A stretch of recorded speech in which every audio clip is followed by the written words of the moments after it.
The Jon Anik and Kenny Florian Podcast. Jon Anik and Kenny Florian. I love them. I can't get enough of them. Let's hear that Boston next. Big jab there from Duffy, and Frank Mir is hurt now. Down goes Duffy, out cold. Frank Mir does it again. Rock'em sock'em robots here. Oh my goodness. Hyperbole. There are a couple of absolutely self-involved bull artists. Here are your hosts, Jon Anik and Kenny Florian. Headshot, bang. Oh, done. Well, Ken Flo got the collared shirt memo for this episode. Sunday, February 5th, 2023, episode 386 of the Anik and Florian podcast. I can honestly say if this is episode 386, and it is, I just said it was, I don't think I've ever worn a collar on this podcast. Not one time. I think you're right. I don't remember it. Maybe for some award show we got dressed up, but I don't even think that.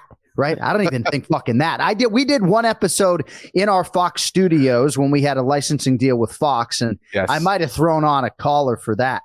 But as my daughters can attest, we're essentially wearing pajamas out here in South Florida.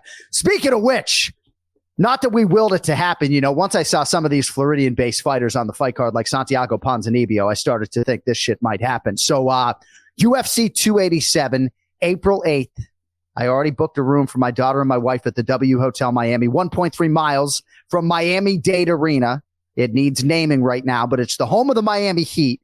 And for the first time in 20 years, Ken Flo, the UFC is headed to not Hollywood, Florida, not Fort Lauderdale, with respect, not Orlando, not Jacksonville, not fucking Tampa. 305 Miami, Florida, 50 minutes from my front door. Let's fucking go. Super cool, man. What a card. What a card. And I know for you, that's got to be special. Just a short drive away. And, man, tremendous. You got Jorge Masvidal on there. He's going to be fighting in Miami. That alone is going to be huge for him. And, of course, that city, they'll be there to show up and sell out very quickly, I'm sure. So I got a lot of text messages after this was announced. And I'm honestly, sometimes I'll get a text message from somebody who might be like number 300 on my list for potential tickets, looking for tickets, right? It's like, man, there are like 25 family members that aren't getting tickets, never mind people that are, right. On a tertiary list. It's a very exciting thing though, right? Because even though the UFC has done fight nights in Hollywood, I think you and I called Thiago Santos knocking Steve Bossy's head into next week in Hollywood, Florida, if I'm not mistaken, Seminole Hard Rock. And we mentioned Jacksonville obviously has been omnipresent on the UFC schedule, Tampa, Orlando, but not since UFC 42 Sudden Impact, April 25, 2003. There's the Wikipedia page to prove it. Has the UFC been to Miami, Florida that night, Ken Flo? Welterweight title fight, your old friend Sean Shirk and Matt Hughes. 20 years, man, 20 fucking years. It's crazy. You were, I guess you were in your mid-20s. And yes. I guess just starting to probably embark on your UFC or your MMA journey. It says here, Joe Rogan provided the lead commentary for this event and was joined by color commentator Phil Baroni with further analysis by Eddie Bravo. Very cool. Very excited. I'm going to try to buy a bunch of tickets. And my daughter Riley, who's 11, will be in the building for the first time at a UFC pay-per-view, which is very exciting. So, by the way, I have a mug here. Of decaffeinated green tea. And it says on it, you can ignore the queen, but she's still the queen, right? Now, I got this mug for my wife. It's a nice mug. Like if somebody gets me a mug that says you can ignore the king, he's still the king, I'd be like, no, you can't fucking ignore the king. I don't care about any title or being the king. And this mug that I purchased essentially gives me the right to ignore the queen, which is my wife. So you can ignore the queen, but she's still the queen. All right, well, I'm fucking ignoring. You can be the fucking queen. You can be the fucking princess. I don't care what you are. All right. We have a lot of things to get to, but I thought Miami should lead the dance, even though the biggest superstar in mixed martial arts history is back. We all knew he'd be back.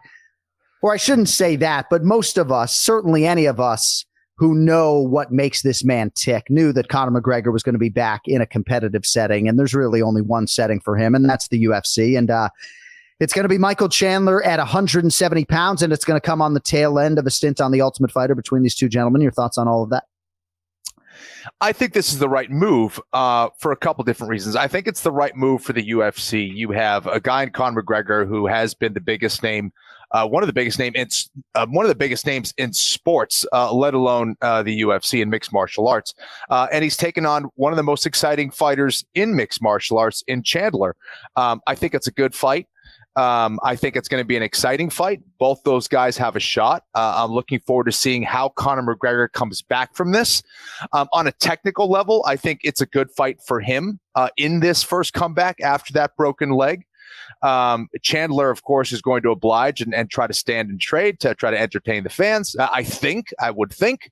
So I don't know. I think it's going to be an exciting fight and a huge one. And it's a good way to kind of build it up with the Ultimate Fighter. All right, so Conor McGregor will be competing at 170 pounds, and I hate to get ahead of ourselves in some respects, right, because they are going to coach on the Ultimate Fighter, and I do think it's a setting in which both men obviously can shine, and we'll see, where Conor McGregor is at in terms of his overall commitment, right, because I have said he is a master orator, right, puts me to shame when it comes to, like, natural articulation skills. So if Conor McGregor is willing to give people things on television alongside Michael Chandler, it could be absolutely electric, right? But ultimately for Conor McGregor, he's 7-0 in the UFC at 145 pounds, 1-3 in the UFC at 155 pounds, 2-1 at welterweight.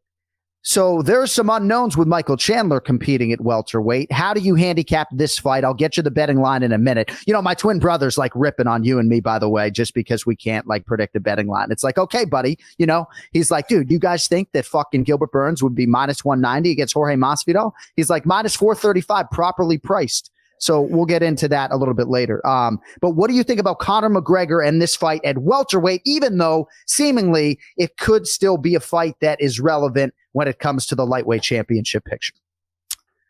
Conor McGregor could fight at any weight at this standpoint. The name is going to bring in fans to watch no matter what. And at 170 pounds, I don't think it's going to be a big deal for either Chandler or Conor McGregor. They're both around the same size. Chandler's going to be a little shorter, a little bulkier. And for Conor McGregor, I think that he's at the stage of his career where, unless it's for a belt or leading to a belt, I don't see him wanting to cut that weight at this standpoint. So I don't know. I think this may favor Conor in some ways, but Chandler's not going to have a problem in the power and strength department fighting at 170 pounds against a true 155er in Conor McGregor. I wonder the extent to which Chandler wants to wrestle. I mean, perhaps there's some backdoor agreement that he can't wrestle and he just has to strike. No, but I think largely it'll be a striking fight, and I do think one of these men is getting knocked out. So, Kenny, care to venture a guess as to what the betting line might be for these two individuals? And you're right, as I let you marinate on it, I want to give you 20 seconds to think about who might be favored and where the price might be. But, it's not like this easy cut for Michael Chandler down to 55 or 56, right? Like if this was you at this stage of your career, you're Michael Chandler. Ken Flo would love to have this fight at 171 pounds. So to that end, Ken Flo, who's the favorite? What do you think is the betting line? Conor McGregor and Michael Chandler at a date to be determined. Yeah, agreed. I think that there's going to be a lot of question marks around Conor McGregor's return, that leg, and how that holds up. Chandler has been the more active guy. So I would assume that Chandler is going to be the favorite here in and around, 2-1? So, Cody, unless I am mistaken, it is minus 110 on both sides. I looked it up on bestfightodds.com. Yep, there it is from DraftKings Sportsbook. Minus 110 on both sides. Now, getting predictive when it comes to forecasting betting lines. Like, Kenny, if you saw what I predicted for some of these lines, like for UFC 284 before I write them down, god awful, right? So it's not always the most exact science. Mm-hmm. Take Masvidal and Burns, for example. Now, I understand that Gilbert Burns is going to be a favorite, and in my mind, prohibitively so. But minus 500 to me is still a huge number, and that is not me denigrating Gilbert Burns. And now that fight is in Miami, I don't think it hurts either guy. It's a home game for Gilbert Burns as well. But the king of the 305 is Jorge Gamebred Masvidal, and right now he's north of plus 400. To me, that's a huge number. All right, let us briefly get into UFC Fight Night, Lewis versus Spivak. We call him Spivak here on the Anik and Florian podcast. Fucking Spivak out there. So you felt like this main event result was an eventuality. you felt like this matchup for Derek Lewis at whatever stage of his career was just not good. And obviously you lauded Sergey Spivak in the process, but you made it a 3-unit play. And whether you stayed up until 3:30 in the morning or not, it didn't take long for you to get this one home. So what were your thoughts on the budding heavyweight contender, Sergey Spivak? I think it's a reminder for everyone out there who gets excited when they see a guy lean out. We are so programmed to look at visual things like what we see. Oh, the guy looks jacked and he looks this and he looks leaned out. And I saw him lift this and this. Like, nobody cares. You need skills at the end of the day. Okay. And Spivak was a terrible matchup for Derek Lewis. I am just always blown away by Spivak and how technical his takedowns are. Nobody seems to be talking about this or appreciating the high-level takedowns that he's doing. This isn't just a regular single leg or a double leg, which, of course, can be appreciated and are very difficult to pull off. But when I see a guy looking for foot trips and immediately combo off of that into a head and arm throw right into side control, this is high-level stuff, guys. I don't think people realize how difficult it is to execute high-level judo skills in mixed martial arts. So Spivak's a problem. He stayed on Derek Lewis and exposed a vulnerability in Derek Lewis that is just not going to get shored up at this stage of the game. Yes, he looked like he was leaner, but that's not going to improve his jiu-jitsu skills. He's got to be on the ground working that every single day, a couple times a day. That is the hardest skill: grappling, wrestling, jiu-jitsu, sambo, whatever the grappling skill. You need to improve that and do it for a long period of time. And Derek Lewis has never looked comfortable. He's never looked dangerous on the ground. He always seems like he's lost down there. And that's going to be the case moving forward. This is why it was not a good fight for him, and the lack of consistency, and then the full consistency on Spivak's side. This is a guy who's very consistent. He knows exactly what he needs to do, goes out there and executes it. And I thought it was a very, very clean performance from him. I'm really excited to see Sergey Spivak now against one of the heavyweight division's elite. And Cody, if you could populate the chat with the top 10, I'd appreciate that. Sometimes it is hard to quantify what you're seeing. Even for somebody like me who is paid to watch these UFC live events 25 times a year, am I supposed to sort of denigrate Derek Lewis because I feel, not that I feel shortchanged by the main event, like I felt like I knew what was going to happen. Our podcast producer felt like Derek Lewis, felt like Spivak should have been minus 1,000, right? Like, am I supposed to credit Spivak as you have done, or am I supposed to just get excited about Spivak now against one of the division's elite? Because candidly, for me, Kenny, I woke up to watch this fight and I didn't even bother not getting a spoiler. It just felt like an eventuality, right? Yeah. Just avoid that early onslaught from Derek Lewis or whatever it is, get him down. And, Derek Lewis was able to, force these perpetual mat returns because he was able to get up. But my gosh, man, I don't know. If I look at Shamil Abdurrahimov against Jailton Almeida, at least Shamil is desperate and urgent and right. Am I nuts? Yeah. No, absolutely. And this is a performance, unfortunately, I would think that is going to cause the UFC to really look at Derek Lewis and go, I don't know if we can have him in a main event again. And that's going to hurt him in a lot of different ways. And maybe he's done, maybe he doesn't really care about that stuff. But for the UFC, it's unfortunate because he was one of those guys that you can rely on to go out there, fight hard. But I think that weakness on the ground, his inability to adapt and adjust over time and really improve that skill. And this performance here where he literally did nothing. There is not a lot of times as a fighter, you're like, okay, I lost, but let me see what I can do to improve. And let me look for some positives here. There's just no positives here for Derek Lewis in this fight, unfortunately. I love the guy. He's hilarious. He's always going to be dangerous on the feet. But this was one of those where I'm not sure we'll see him in a main event for a very long time unless he's able to go on some kind of long streak. Because right now, you're not selling the fans on a Derek Lewis main event at any time. No, you're right. And you say it respectfully as usual. You give him a striker, maybe on pay-per-view, but you can't give him a well-rounded top 7 heavyweight at this stage of his career. It's just not going to happen. And, the positives for Derek Lewis, obviously the show money, the bankroll, the bank account, whatever that check is going to be for this headlining spot. The UFC has long had a penchant for headlining heavyweights. And, there are a lot of women that headline. There are a lot of heavyweights that headline. If you look at the UFC Fight Nights annually, and it certainly goes back to the Joe Silva days with the heavyweights. I understand it, right? Baddest men on the planet collectively. But I would agree with you. So in terms of Sergey Spivak, as we spin it forward, Ken Flo, I know we had Marcin Tybura, who is number 10 in the world, win a fight on this very card against Blagoy Ivanov. I mean, I think you could headline Spivak again every day of the goddamn week. Jairzinho Rozenstruik is out there at number 9 in the world. Derek Lewis was 7. So you got to think that Sergey Spivak moves into that top 7.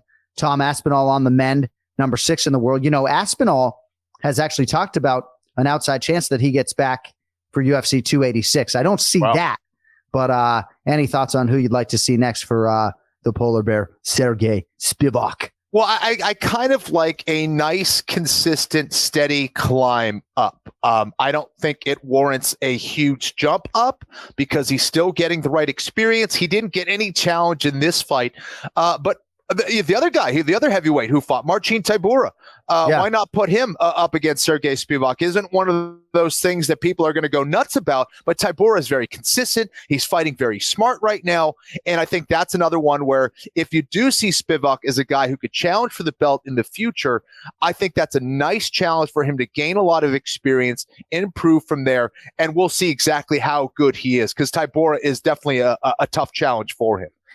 In terms of Derek Lewis and the cardio and maybe the body fat, right? I will agree with you. I will try as an MMA fan and a broadcaster, more importantly, I will try to not lean so much into that stuff. But when Zhang Wei Li, Ken Flo, picks up fucking Francis Ngannou, right? That still should count for something, right? Is that okay if I use that on the broadcast, right? Because sometimes there are things like that, honestly, like how many straw weights, right? Other than Zhang Wei Li and maybe Jessica Andrade, and I'm sure there are a bunch of Tatiana Suarez motherfucking me out there somewhere. Casey O'Neill, I love you. I'm not talking about your division right now. But Kenny, how many strawweights are going to be able to pick up Francis Ngannou the way Zhang Wei Li did, right? Like sometimes I feel like there's something that actually we should lean the fuck into. No?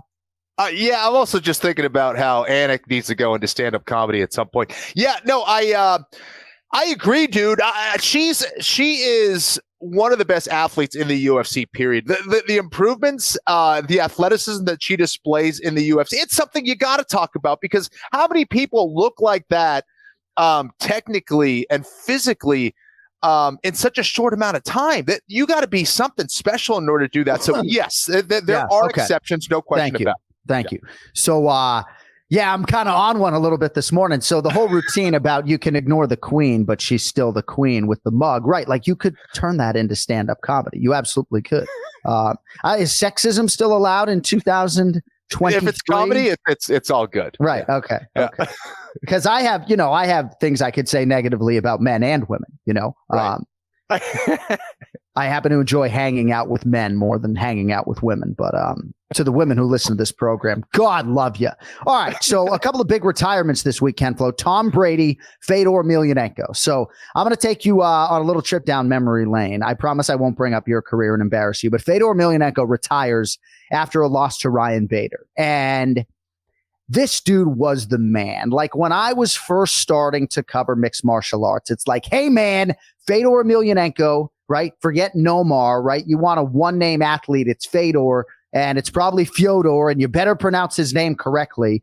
And at the time we started MMA Live, 2007, 2008, Fedor had just defeated 7'2" Hongman Choi to improve to 28-1. Hongman Choi, by the way, would go on to beat the likes of Jose Canseco. Anyway, so Fedor was 28-1 when we launched the Live in 2008, and obviously he retires here at 46 years of age with a bevy of legends behind him. A pretty cool visual over the weekend for the great Fedor Emelianenko. I was such a huge fan of Fedor Emelianenko over time. He beat a lot of jiu-jitsu legends, and that pissed me off. And I was like, I want to see some jiu-jitsu guy out there just submit him, beat him, do something. And Big Nog was my guy. And I was like, he's going to be the guy. He was not the guy. Fedor just beat everybody in his path. And I think when he beat Crow Cop in the rematch, which was one of the most special fights in mixed martial arts history. I would get up. I was one of those guys who'd get up like middle of the night to watch Pride. Fedor was just right after that. I was like, dude, I got it. And I studied him a lot, and I learned so much from his fights. He was one of the best heavyweights, no question about it. And it's sad, someone posted something about how mixed martial arts does legends dirty consistently. And while maybe there's an argument for that, but you have to understand that it's fighters themselves that a lot of times do that. It'd be nice to kind of jump on that bandwagon and say, it's all the promotion's fault, who loves to throw them out to die out there against, some younger talent. But the fighters oftentimes are the ones making the decision to fight way past their prime. And, that oftentimes is more sad than anything else. And you have to understand, if you're going out there and you want to be a part of this promotion and be a part of these big fights, they're not going to give you just some can out there. They're going to give you someone tough. And you don't always have a choice. And if you decide to continue fighting and you are past your prime, I don't know. It's kind of on you. And I think so many fighters fight way past their prime, and in the process end up kind of, at the very least, diluting their legacy. On the other spectrum of things, they end up destroying their legacy. I can give you plenty of examples. I don't want to disrespect anybody, but it's sad. And I would love to remember Fedor as the guy who was the best heavyweight in the world at a certain point. Of course, we never saw him come over to the UFC and challenge the likes of Cain Velasquez and Brock Lesnar and some of the other guys. But so that was unfortunate. But, I would have liked to seen Fedor Emelianenko retire several years ago. But hey, this is mixed martial arts. It keeps him happy. It keeps him motivated and inspired. And, who the hell am I? But it's just sad to see a lot of these guys who are true legends of the game just stick around for too long. Even if in the case of Fedor Emelianenko, you retire having won 2 of your last 3, even if you get some wins, it doesn't necessarily mean that maybe you shouldn't have retired a little bit earlier. But it is interesting when you talk about the legendary fighters, and we're not going to mention them by name, but there are probably a dozen or 2 legends, right? Whose, I'm going to come back to it, Wikipedia pages, right? Just looks like a Jamaican beard, just a bunch of red stripe, just red stripe everywhere. So I agree with you. In the case of a lot of these fighters, they stick around a little bit too long. I don't think that the UFC necessarily does wrong by the legends. We do go to great lengths with the UFC Hall of Fame to try to acknowledge all of these athletes. And I do think in time, like most of the people who are on the outside looking in are going to get into the UFC Hall of Fame. But yeah, I mean, always more could be done. And to that end, by the way, did you happen to see the visual of all the legends with Fedor Emelianenko? All right, so I'm going to mention them all by name very quickly if I could. Dan Henderson, Renzo Gracie, Chael Sonnen, Randy Couture, Mark Coleman, Frank Shamrock, Josh Barnett, Matt Hughes, Hoist Gracie, the Iceman Chuck Liddell, Quentin Rampage Jackson. You're never getting that again. That was really cool to see. I would imagine, Kenny, for a guy like you who fought for titles, in and around the time that a lot of these guys were relevant, it was pretty cool for you to see that assemblage of talent, if you will. No question about it. It shows the amount of respect that other legends in the game had for Fedor. That was their era, and Fedor sat above everybody else on the throne when they were all fighting. So pretty cool to see that support.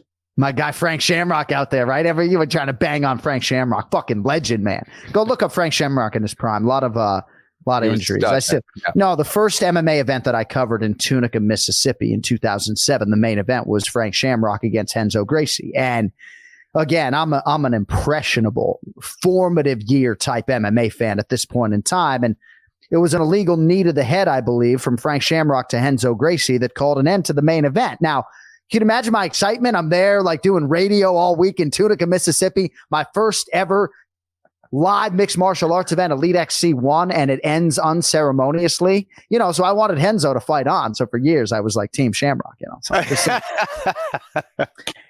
It was a couple illegal knees, if I remember correctly. Yeah, well, hey, back then, 2007, those are fucking legal as far as I'm concerned in any promotion. So Tom Brady also retires. Yes. And obviously for you and me, were essentially the same age as the guy. And much of the joy of our lives as sports fans was rooted in things that this guy was doing on the field. And, I have said repeatedly that I thought Tom Brady would finally walk away when he started to regress a little bit. And he's 45 years of age. That has always been a number that he has trotted out there.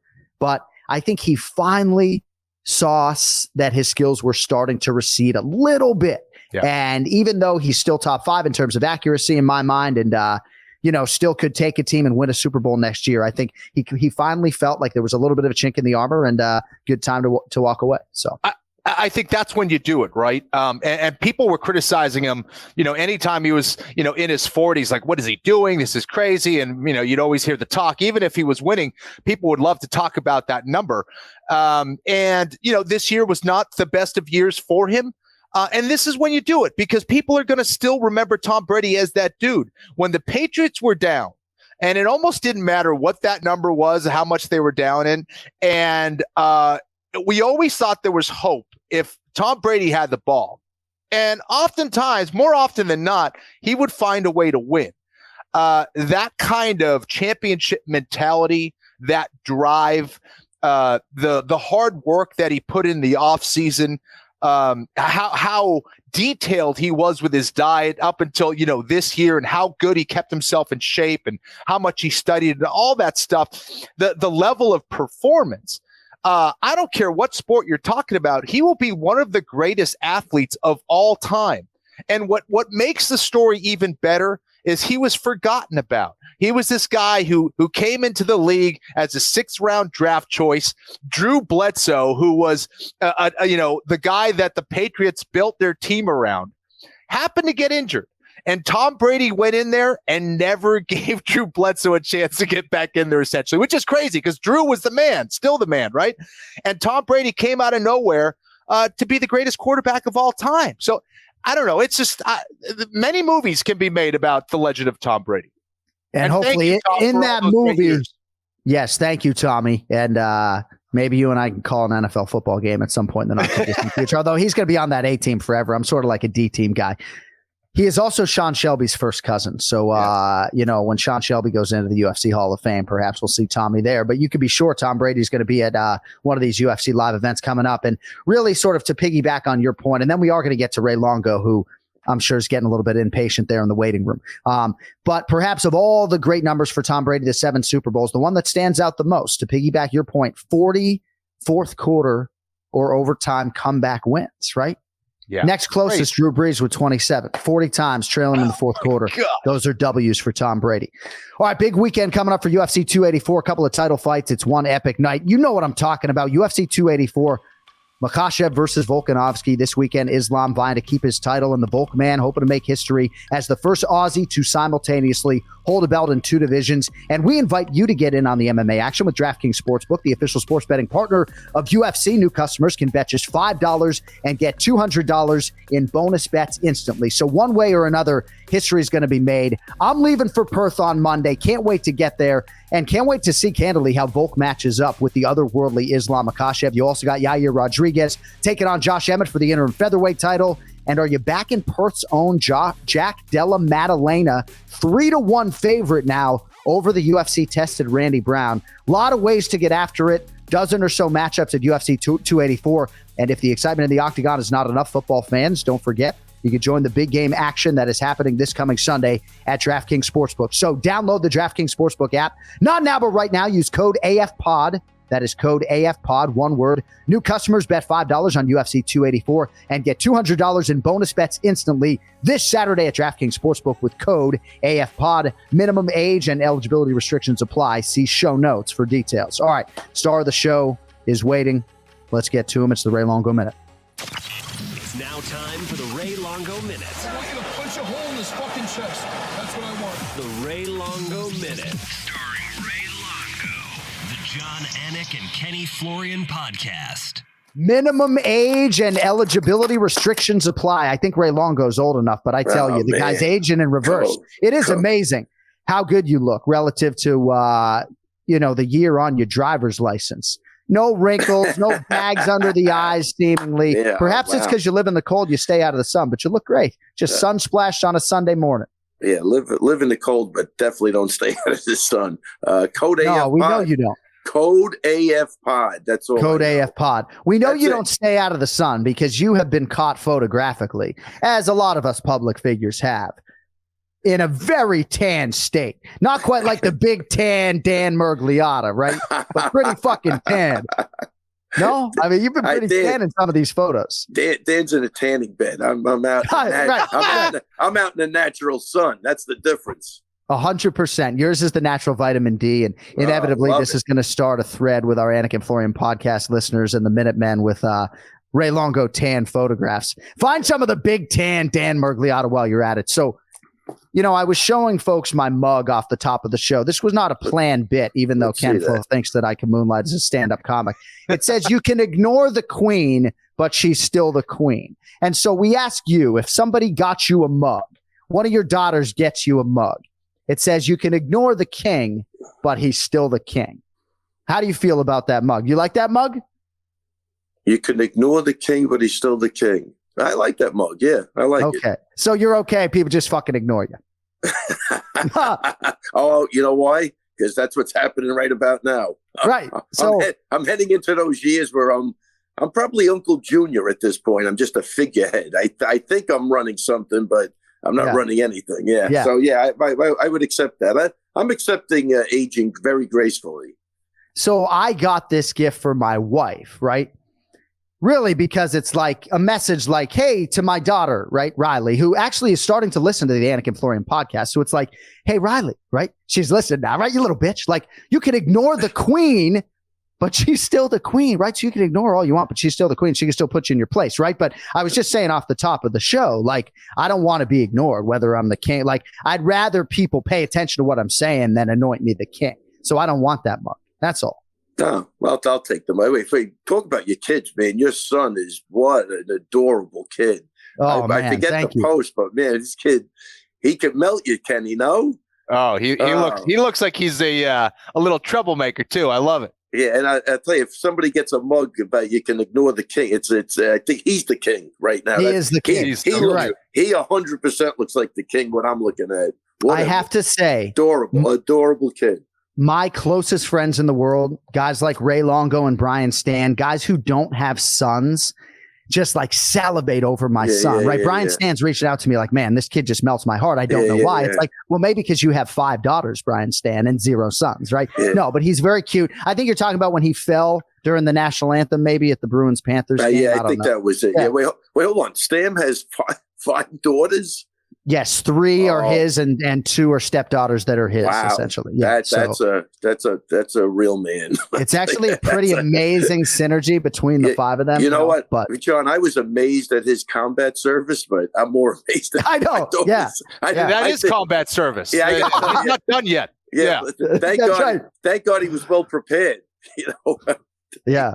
Wow, that's crazy. But Weidman's kid too. Little CJ. Yeah. It's crazy though. So you watch those kids grow up, or even till 12 or 13 at this point. Wow. It's actually phenomenal. It's crazy, but all my stuff. wife and I are pretty aligned when it comes to the way we parent.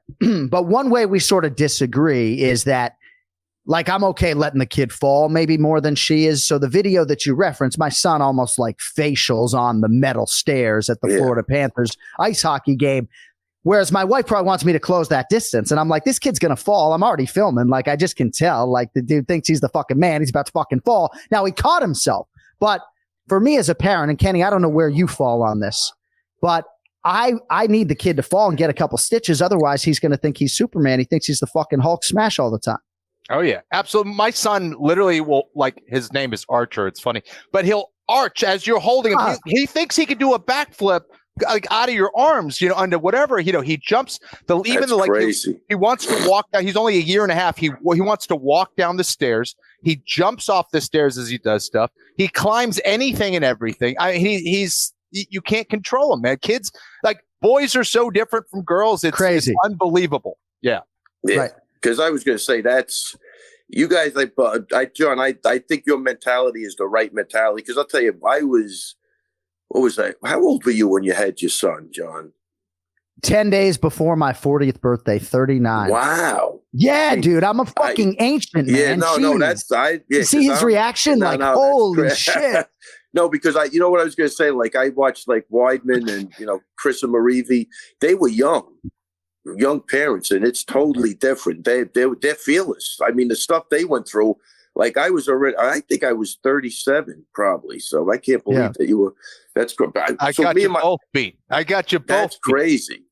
Yeah. I really do believe, and we will get back to mixed martial arts, I assure you, in a second, but I do believe there's some benefits to parenting at an advanced age for me and Kenny, right? Yeah. I really do. I was a fucking idiot when I was 27. I'm still not really. I'm glad I did it when I was older, because I'd say the same thing. Yeah, my point is I was very protective, overprotective, which I don't think is a good thing. That's why I say, like, when you see the younger people, they roll with stuff that I'm having a heart attack over, but I don't know what it would have been like at 27. You know what I mean? So, like you say, we were crazier. So I don't know. I think the kids become more adventurous. I don't know. My kids are doing great, but they definitely I wouldn't even let them walk down the block by themselves. You know what I mean? That's why when you get older, it's just, you know, too much crazy stuff. Exactly. And I think that's a plus and a minus, but I don't know. It's for another conversation. Yeah. Meantime, Ken Flo just becomes a more lethal self-defense weapon, like every day. If you're on the Instagram at Kenny Florian, I mean, stuff, Jesus, Kenny. Man. All right, Kenny. Kenny, I want in on that stuff. I love it. Let's do it. My old Jeet Kune Do days. I'm freaking. I love it. It's so fun. It's a lot of fun. Yeah. And I got some good people with some good gun stuff in the gym too that you would love. That's awesome. Yeah. I love it. All right, so we have a few things to get to. Excuse me, with Ray Longo. Now, I'm wearing my Ray Longo Minute T-shirt today because I'm going to come at you a little bit as far as this extra rounds program is concerned on UFC Fight Pass. Oh my God! So you got you have your own segment on this show now, like Ask Ray or something? Is that what it is? John, this is not a comedy bit. John, I just roll with the punches. I don't know if you can get that head movement in there, but I'm just rolling, baby. I just go with the flow. Oh, we got the head movement. Your Wi-Fi has never been a problem.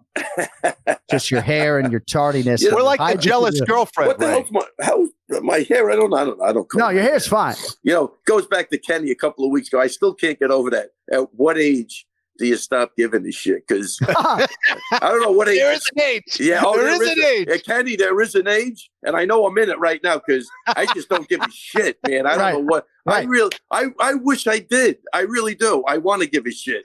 I just can't. But no, I love good. There's another quote right there. Boom. Yeah, but, it is. You're right. I mean, can we print the shirts already? I mean, this guy's just a walking quote machine. Look, I'm at a point in my life where I like helping people, and just I don't know. Well, what's the problem with that? Who you helping? MMA fans with this extra rounds program? Your own segment. Ask Ray if people want to ask you a question. No, it's TJ's show. I love the guy. Okay, all right, right. So TJ DeSantis, he's a very nice guy. We're not going to attack him either. Friend of mine. Yeah. Legendary TJ DeSantis, original producer of the Anik and Florian podcast. Without him, none of this is possible, right? As Joe Rogan says about Dana White. But I mean, did they poach you to whatever degree? And this is just in the script here. I mean, I don't know that you get that gig without the Anik and Florian podcast. Do you ever worry about like oversaturation or no? Listen, if you know my social, if I had a game on social media, I mean, there would be guys. Don't tweet that. You can't. No, you got to. No, don't tweet. Don't you'll over. No, I don't even care about that. So I'm going back to Kenny's thing. I don't know what I'm doing, and I don't care about oversaturation because I'm totally messing with you. No, I know, but mess with me. I do Buffer's podcast all the time. Anytime Buffer calls, I tell you I do the podcast. If he called every week, I'm doing it. So I just want to enjoy myself in my twilight years. Is there anything wrong with that? No, but I'll tell you right now, like if you commit to doing It's Time like 30, 40 times a year, you're fucking gone. So. No, I listen, priority wise, AF Pod, or what was this? What was the code again? AF Pod? There you go. There you go. You guys called nothing standing in the way. Oh my gosh. The priority is Anik and Florian. Good. All right. Jon Anik and Kenny Florian. That I do give a shit about. My man. It's all love. I mean, again, my second marriage, you are in the wedding. You're a groomsman. You might be the best man. We'll see. You know? All right. You know what's funny? Just when I was growing up, my cousin got married, and he put my father as the best man. He was 44 at the time, which is, at that time, was crazy because people would get married at 19 and 20. Right. There was like a 25-year age gap, so that's probably coming down the pipe. I'll be 70 as the best man. Well, people get married later too, so we'll see. You'll be 70, so you're saying my second wedding is happening in 7 years. I mean, I was at least going to let Hunter turn 18. I wish it was 7 years. I think it's happening in 2 years, but wow. Bruce Buffer would actually be the oldest groomsman, which is neither here nor there. All right. So let's go. You see, I'm getting a home game, Miami, Florida, UFC 287. How good is this, right? For the first time in 20 years, and they're getting Masvidal Burns and Adesanya Pereira, Act 2/Act 4. I mean, dude, Miami's going to be lit. We got to get you boys down here. Oh man, I hope Frivola was supposed to be on the card, so I'm still hoping there's an outside chance, but we'll see. I should have used a different adjective than lit. Maybe Cody could fix that in post. But all right, a few other things I would like to get to with you. The main event last night in the UFC's heavyweight division. All hail Sergey Spivak. I'm excited to see him against one of the division's elite. But for a lot of us, we just kind of felt like this was what was going to happen, that it was kind of going to be a quick fight. And, Derek Lewis just wasn't ready for primetime for one reason or another, wasn't ready for this stylistic challenge. Any thoughts for us on the heavyweight main event that evaporated about 7 hours ago? Yeah, right. I mean, obviously I was up till 4 a.m. When did that go? You watched that live? I did watch it live. Yeah. Is that for extra rounds they make you do that? No, why do you definitely not. No, I watched it for this. What are you talking about? Well, I watched it this morning. I didn't stay up till 4 o'clock in the goddamn morning. Well, I just woke up and came downstairs to do the podcast. We went through this last week, didn't we? But I tell you, but the way he got ragdolled was pretty bad, man. I mean, that I don't think we've ever seen like over and over again. Just with the wrestling, it was just that was very one-sided. And I think there's life in the heavyweight division where you got a couple of guys now that look really good. So I think the heavyweight division is between the fight coming up with Gane and Jones, they got some good fights they can make. So I'm excited for that.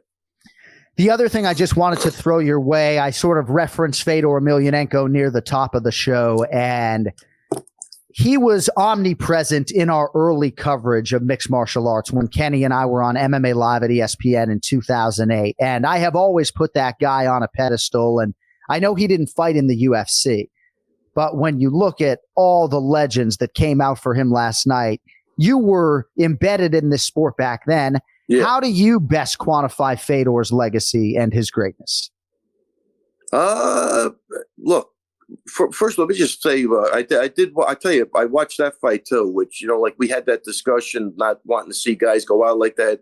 But the fact that they had all like Coleman and all the guys in the ring, you could see that Fedor was sincerely touched. I thought they did a great job on that end of it. He looks around and like, again, you could see that just the human side, whereas when he was coming up, he was more like just a stone cold killer, those piercing blue eyes, heavy handed, was taking care of business with everybody. I don't like when he started losing a little bit, and he kept going. I never liked that because he's another guy that if he would have stopped at the right time, I think that would have just magnified his legacy. So the fact that he never got to fight in the UFC, which was always the biggest show around, I think it speaks volumes to him because he's still known throughout the world. So he didn't need that platform. And I think that, I think that speaks volumes that's how good and how dominating he was at one time. And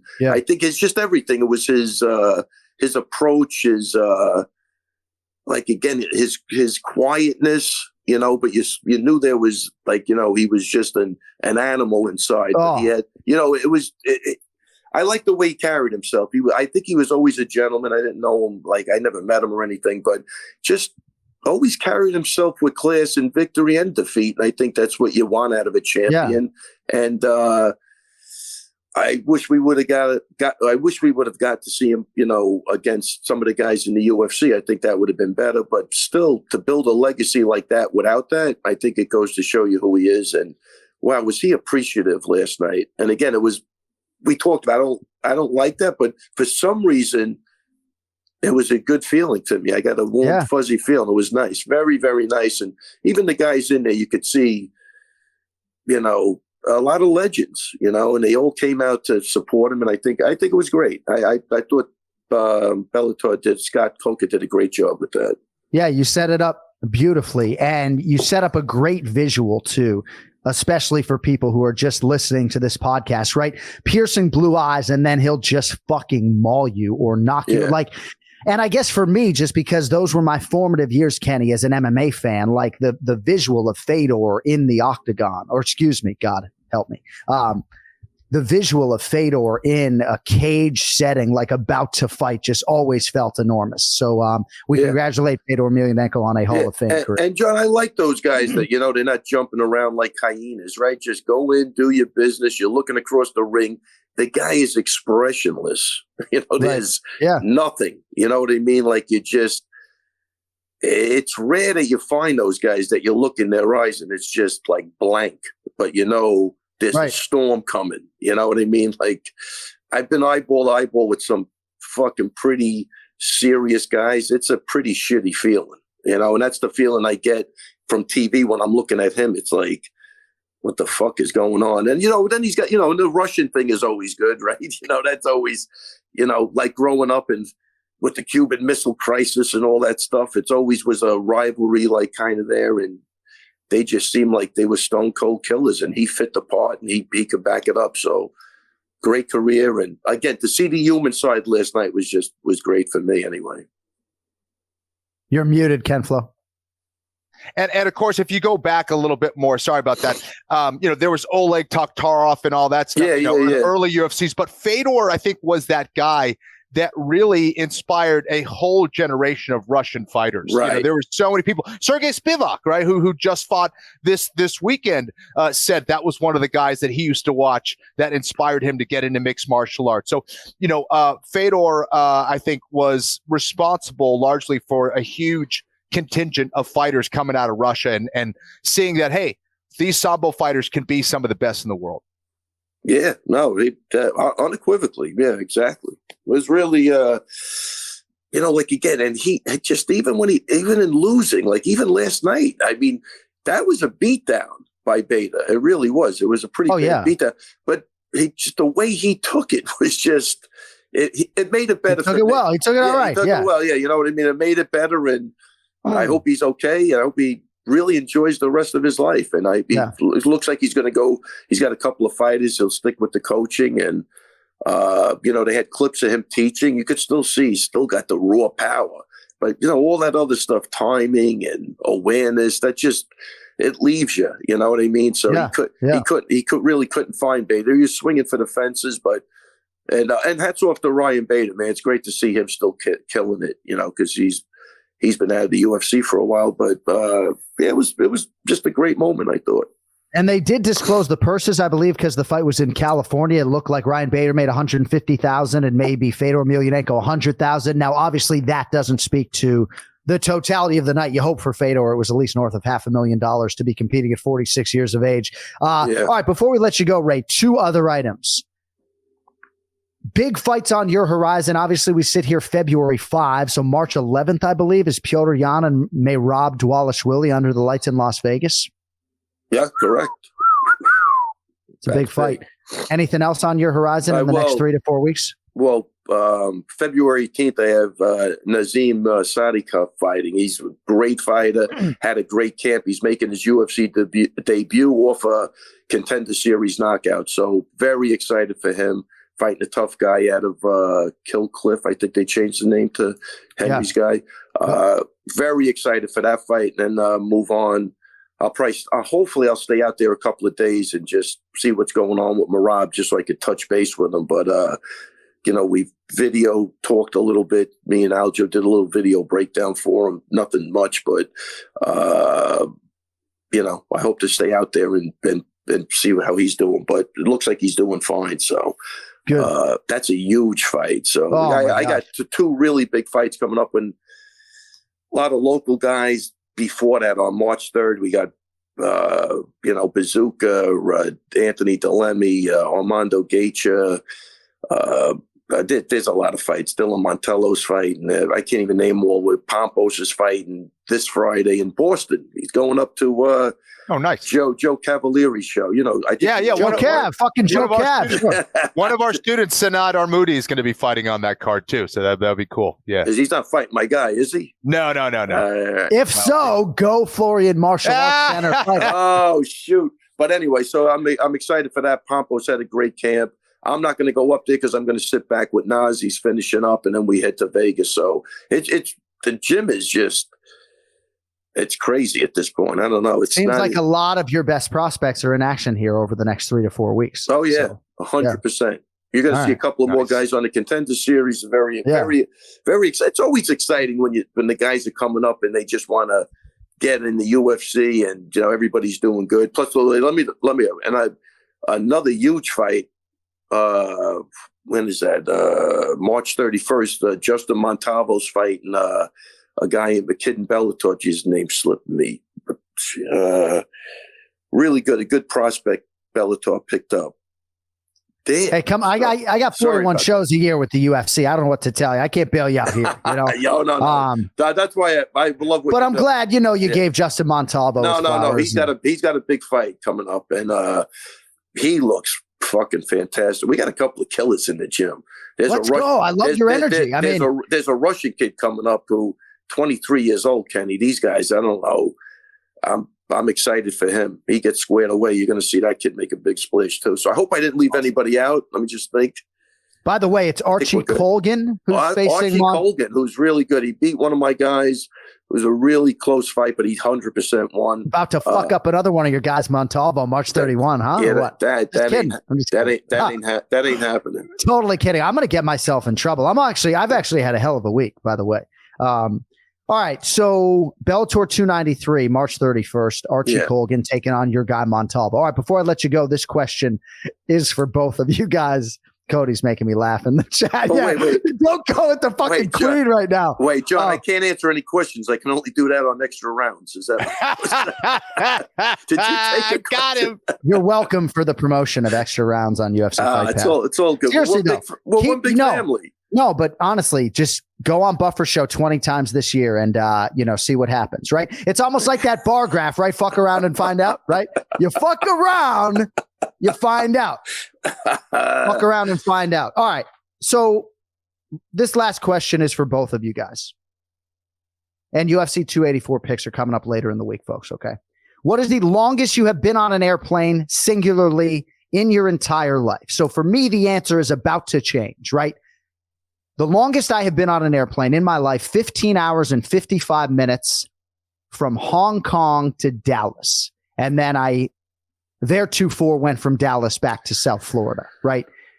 The longest that I will go on a plane is about to be the middle leg of these 3 flights on my itinerary to Perth, Western Australia, from Houston, Texas to Sydney, 17 hours and 45 minutes.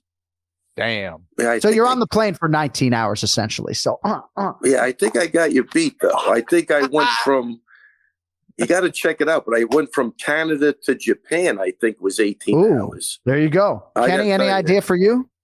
It was either Boston to Thailand or it was LA to Australia. To Abu Dhabi. I think it was 18 hours on a flight, and I had the fucking norovirus, dude. It was horrible. Oh man. Oh, nothing could be worse. That was when I had a jiu-jitsu match against Shaolin, and Vitor Shaolin Rivera. This guy's fighting for his life on an 18-hour flight. Attendant comes over. She's like, "Are you okay?" I was just like shaking on the plane. It was just like airplane. Yeah. The Japan trip, that was the last time I flew coach. I got off that plane. My hips never been the same. Oh my God. Killed me. Man. That trip killed me, man. That horrible. That's extra rounds flies you business class. That is crazy. Everywhere you go. That's unbelievable. So do you guys. So do you guys. You just don't know it yet. That's right. Yeah. All right. Well, Ray Longo, we appreciate you, and we will talk to you in a week's time. We're very excited to recap UFC 284 coming up with you next week when I get back stateside. So have a great day and a better evening, as they say. And you have a safe travel. Thank you, buddy. That's a big wait. Who are you guys picking in the main event? Just let me know now. Who are we picking? No, Kenny is going to. Well, no, Kenny. You know what? This is a. No, Kenny. Am I blowing up the big? Oh, look at you! Look at you. Favorite pick spot. I'm okay. The main event challenge. I'm not allowed in there. I'm okay. I love that you know the name of the segment. I'm okay if Kenny wants to give his main event selection as you give yours right now. He's going to give full picks later in the week. I'm okay. Kenny, I assume you know right now. I know. I know DraftKings is counting on a secrecy thing. No, but honestly, I don't even know at this stage. I'm not exactly sure. I could go either way. I've been watching fight footage, and I'm still not exactly sure. There you go. How about you, Ray? Which way you going? It's hard to bet against Islam, right? But I if he's going to win Volk, I think it's a 5-round decision. It's all comes down to those scrambles, man. I don't know. I mean, we rewatched that the fight in Russia. Sarukian, was that is that who we fought? Arman Sarukian and Makhachev, yeah. Let me tell you something. That fight was kind of like a draw. That was one of the closest even fights. And please, people, don't go crazy when it was a draw. So I'm just having a conversation. But what a close fight. I mean, Islam really came on. I think he broke him in like the late third round. He got some control, but that fight was close. So not that means anything, but can he scramble like that? It's definitely going to be a different fight for him that he's not used to. But on the feet, I think he's quick and he could dance around if he could get up enough times and control the center of that octagon. Maybe a decision. So I'd go out on I just like the odds at 3, whatever we talked about last week. Sometimes it's not who you think's going to win. It's like, is it worth taking the chance? Well, look at you. You sound like a seasoned gambler. I mean, it's gambling 101. You're supposed to bet the number, not the fighter. They'll come out. I hate Dagestanians. The people sick, man. They got you guys. Everybody's got to get a life. No, is it me? Well, I think everybody's got to chill. Right now, Alexander Volkanovski by decision on DraftKings Sportsbook is plus 600. Wow. So I'm betting it. All right. Hey, we got to let you go. Have a bloody great Sunday. Okay. A bloody great Sunday. Yes, mate. Yeah. Okay. Hey, you guys. Talk to you next week. You guys enjoy yourself. Hey, thank you, buddy. Chip, cheerio. Take care. There he is, Raymond Peter Longo, with us on the Anik Florian podcast every week, dating to episode 1 in April of 2015. All right, don't forget Anik Florian Rewind exclusively on UFC Fight Pass, in which we look back at a UFC fight fun segment that we do. The Dean Thomas one is up, as is the Brandon Moreno one, and a lot of good ones coming up in the can as well. Don't forget, Remember the Show with Jason Anik and Bilal Muhammad, still live on the Anik Florian podcast YouTube channel.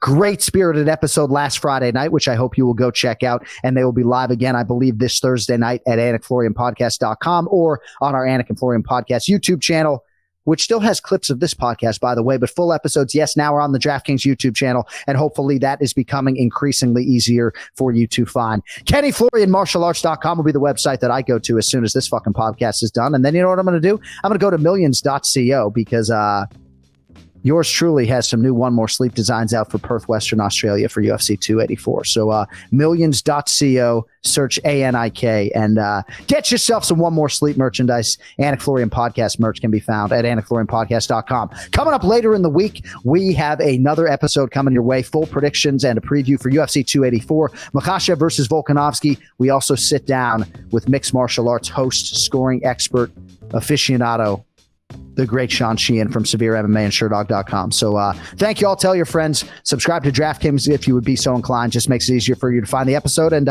we'll talk to you in a few short days. Until then, for Ken Flo, for Cody, I'm Jon Anik. So long. See you later.